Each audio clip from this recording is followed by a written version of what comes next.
किलों का इतिहास भारत में ना हो ये असंभव सा प्रतीत होता है।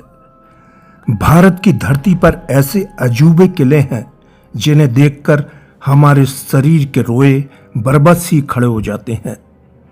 हम दूसरी दुनिया में आ जाते हैं। राजस्थान के अलवर जिले में बहुत किले हैं। यह स्थान बहुत ही गौरवशाली रहा है। यहाँ किलों के बेजोड़ नमूने देखने को मिलते हैं। उसी श्रृंखला में भानगढ़ का नाम आता है।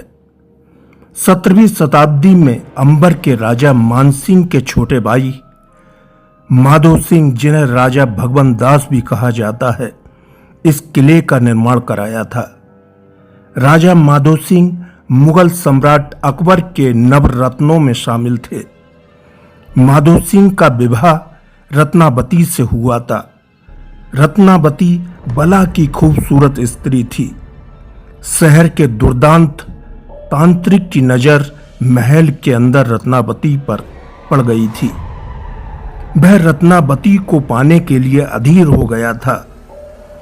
उसका रूप ही ऐसा था, हर कोई उसकी ओर खिंचा चला जाता था। वह किसी भी तरह रत्नावती को पाना चाहता था। उसे पाने के लिए वह मरघटों पर रात्रि में तंत्र क्रिया करता रहता था।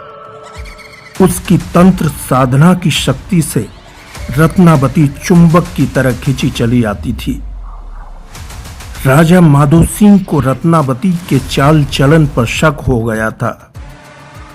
रत्नावती जब रात्रि के द्वितीय पहर में तांत्रिक से आलिंगन करने जाती थी, राजा माधो सिंह उसके पीछे पीछे चल देते थे, जिसका भान रत्नावती को नहीं होता था। वह रत्नावती का राज फाश कर देना चाहते थे। एक दिन अपनी पत्नी रत्नावती का पीछा करते हुए वह छुपकर तांत्रिक और रत्नावती का आलिंगन देख रहे थे, जिसे देखकर उनका खून खौल रहा था। अपने गुस्से को काबू में रख वह अकेले ही अपने किले लौट आए थे।